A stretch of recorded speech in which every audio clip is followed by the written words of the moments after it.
Welcome my dear students. আজ আমি ষষ্ঠ শ্রেণীর রায় মার্টিন প্রশ্নবিচিত্রা 2026 সালের প্রথম পর্যায়ক্রমিক মূল্যায়নের পরিবেশ ও বিজ্ঞানের 201 নম্বর পেজের 9 নম্বর স্কুলের প্রশ্নগুলি সলভ করব। চলো তাহলে শুরু করি।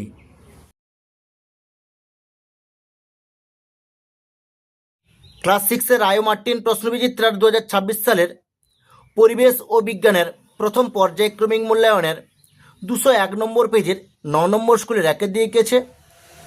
নিম্নলিখিত প্রশ্নগুলির উত্তর দাও। একের দাগ, প্রদত্ত কোন গাছ থেকে তন্তু পাওয়া যায় না? এর উত্তরটা হবে সি।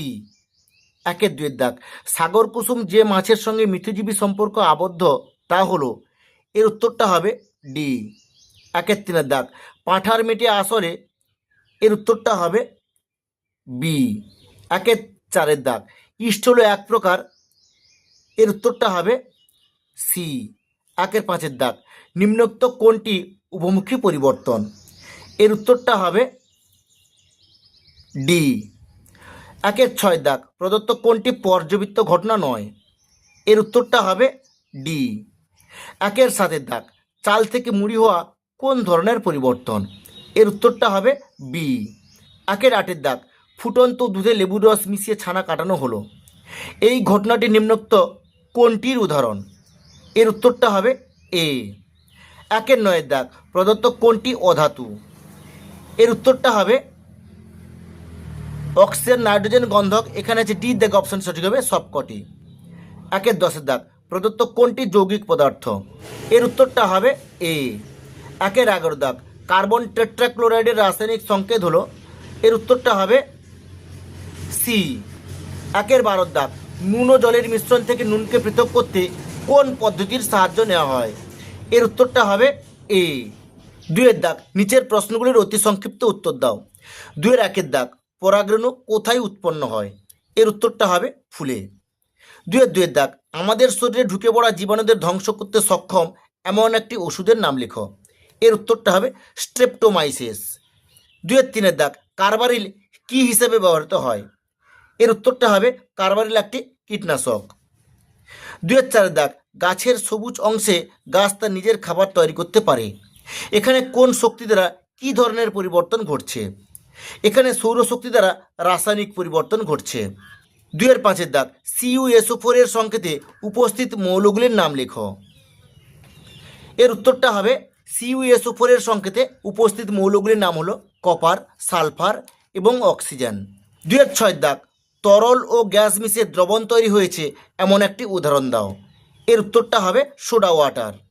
3 দাগ, নিচের প্রশ্নগুলির সংক্ষিপ্ত উত্তর দাও। 1 দাগ, ধাতু ও অধাতুর মধ্যে দুটি পার্থক্য লেখো। এই প্রশ্নের উত্তরটি তোমাদের পরিবেশ ও বিজ্ঞান সহায়িকা রায় মার্টিনের 99 নম্বর পেজের 2 দাগে প্রশ্নের উত্তরটি। এখানে অনেকগুলো পার্থক্য দেওয়া আছে, তোমরা এখান থেকে যে কোনো দুটি পার্থক্য লিখে নেবে। 2 দাগ, নুন, লোহার গুঁড়ো এবং বালির মিশ্রণকে কিভাবে পৃথক করবে?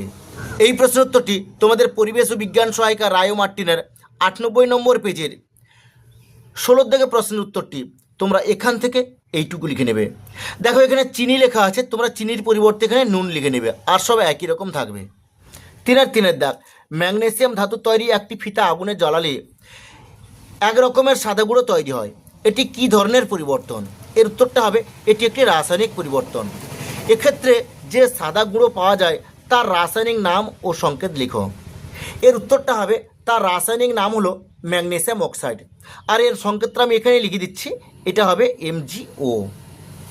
4 দাগ, একটি করে রাসায়নিক ও ভৌত পরিবর্তনের উদাহরণ দাও যেখানে তাপ উৎপন্ন হয়। এর উত্তরটা হবে পোড়া চুনে জল দেওয়া হলে তীব্র তাপ উৎপন্ন হয়, এটি একটি রাসায়নিক পরিবর্তন। এর পরের দেওয়া আছে ভৌত পরিবর্তন, জলে গাঢ় সালফিউরিক অ্যাসিড মেশালে তাপ উৎপন্ন হয়, এটি একটি ভৌত পরিবর্তন। 5 দাগ, অ্যাজোলা ও তার পাতায় থাকা অ্যানাবিনা কীভাবে মিথজীবী তাপ গড়ে তোলে? এই প্রশ্নোত্তরটি তোমাদের পাঠ্য বইয়ের 10 নম্বর পেজে, তোমরা এখান থেকে 11 নম্বর পেজ এতদূর পর্যন্ত লিখে নেবে। 6 দাগ, উপকার কি? এর ব্যবহার লেখো। এর উত্তরটা হবে উপকার হলো উদ্ভিদ থেকে প্রাপ্ত নাইট্রোজেনযুক্ত ক্ষারীয় জৈব যৌগ। এর ব্যবহার দেখো, কুইনাইন হলো একটি উপকার, কুইনাইন থেকে ম্যালেরিয়ার ওষুধ তৈরি হয়। ঠিক আছে, আজ এই পর্যন্ত। নেক্সট ভিডিওতে আমি 10 নম্বর স্কুলের প্রশ্নগুলি সলভ করব।